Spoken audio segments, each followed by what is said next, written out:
Bonjour Fabrice Delmeda. Bonjour à tous. Il y a 75 ans avait lieu donc le débarquement allié en Normandie. Et si on se projetait exactement au même moment, entre 6 et 7 heures du matin, on en était où exactement ? Le soleil venait tout juste de se lever à 5h58. Il éclairait les côtes de Normandie sur lesquelles depuis 1 heure pleuvait une nuée de bombes. Dès 5 heures, en effet, la flotte de guerre s'était placée au large pour détruire les positions de défense allemandes le long du littoral. Et vers 6 heures, justement, les soldats américains de la première vague d'assaut sur les plages d'Utah Beach et d'Omaha Beach commencent à embarquer sur les barges.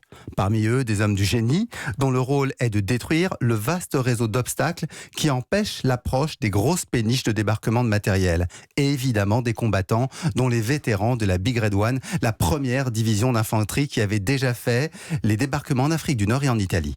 À quelle heure touche-t-il le sol de France ? À 6h29, les premières barges touchent Omaha Beach. Pendant la traversée, les hommes ont espéré que le bombardement est efficace, mais en ouvrant à l'avant pour sauter sur les plages, ils découvrent l'horreur. Les servants des mitrailleuses et des canons allemands ont attendu pour mieux liquider les Américains au moment où ils sont le plus vulnérables. Bref, à 6h35, la couleur de l'eau vire au rouge. C'est là que naît l'expression Bloody Omaha.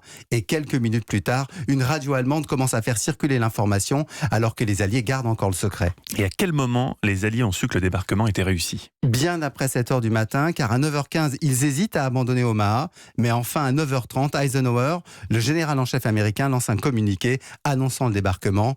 La victoire devient possible. Merci beaucoup Fabrice Delmeda.